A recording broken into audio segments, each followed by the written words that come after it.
Radio Alise Plus ēterā nedēļas ziņu apskats stāvokļa Latgolē, studijā Juris Saukāns. Atsūlīdznieki stosta, ka Izraēlas armija šonedēļ izplatījusi Gazas jūslā skrejlapus, kurumos pīdolota nauda par informāciju, lai atrastu palestīniešu kaujnieku grupējuma Hamas vadītājus.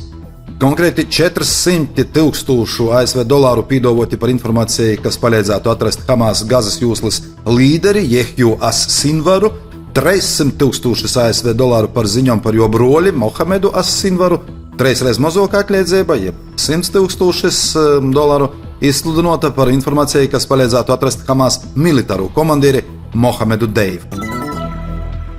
Aktīva aizvadīto nedēļu ir bijusi Ukrainas prezidentam Volodimiram Zelenskam. Pirmūdiņa Argentīnā risināja sarunu ar Ungārijas premjerministru Viktoru Orbānu. Sarunot laikam neko neaizgoja, sprīžot pēc to, ka Orbāns joprojām bloķēja Eiropas Savienības finansējumu Ukrainai, pieprasēdams pa priekšu nodrošinot pīdznokušos Eiropas finansējumu Ungārijai. Otrdien vai trešdien, atkarībā no to, kurumā laika jūslā mēs atcerunam, Zelenskis vizitā Amerikas Savienotajos valstīs uzklausīja atbalsta sūlījumus gan no republikāņiem, gan demokratiem, gan arī ar ASV prezidentu sazatika, bet ni par kādiem reāli taustamiem rezultātiem šom darbībām pagaidām neko dzirdēt nevar.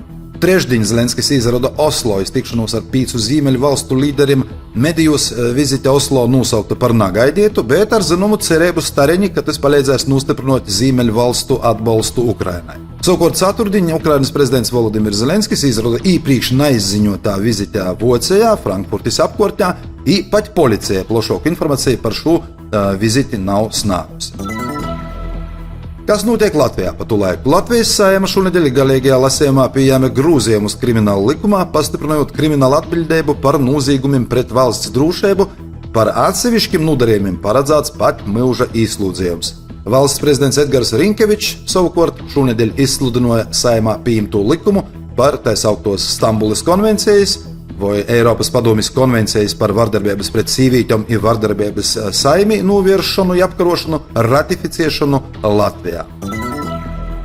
Rieziknis pilsētas dūmei jāsagatavoja dokumenti par parādu saistību apjomu, nākošo gada budžetu un finanšu uzskaites sistēmas uzlabošanu, lai iznāktu to izskatīšanai Finanšu ministrijā un Vides aizsardzības un reģionālās attīstības ministrijā. Būtisks nosacījums, kas Riezikņai jāizpilda, ir pašvaldības autonomos funkciju nodrošināšana, izteikot viņu ar pašvaldības līdzekļiem. Viņa tādā gadījumā Finanšu ministrija sūla ierosinot finanšu stabilizācijas procesu, kuro gaitā tiks tālāk risinoti pašvaldības parādu saistību jautājumi. Daugavpils reģionālās slimnīcas jauno valdes priekšsēdētāja Inta Vaivoda šo uzņēmuma finansiālo situāciju šonedēļ noraksturoja kā nopietnu un akutu problēmu risinājumus prasūšu. Esot jau izsludināts iepirkums iz vispusēja ārējo audita veikšanu, kas varētu izkristalizēt problēmas un sniegt ieteikumus uzlabojumiem uzņēmuma pārvaldībā. Svetbanka izsniegusi nepilnu 5 miljonu eiro aizdevumu investīciju uzņēmumam Merito Partners saules elektrostacijas izveidē Kalkūnī, Augšdaugavas novadā. Kopumā itamā elektrostacijas izbūvī tiks ieguldēti gandrīz 10 miljoni eiro. Starptautisko motosporta federācija paziņojusi, ka nākošo gada Eiropas Speedway čempionāta pretendentu sacensības, jeb pusfināls, nozarasnojas Daugavpilī 12. maijā. Tehnisku iemeslu dēļ Daugavpils teātra komēdijas Snīga Givstā pirmizrode šonedēļ tika pārcelta iz 21. janvāra 3 dienā.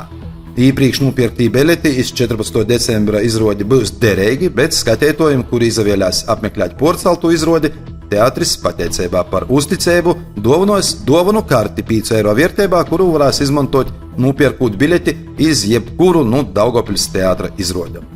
Lūk, tāda raiba nedēļa. Studijā bija Juris Saukāns, par raidījumu Tuvok Latgolē saturu atbildīja Alise Plus, projektu finansēja Mediju atbalsta fonds no Latvijas valsts budžeta līdzekļiem.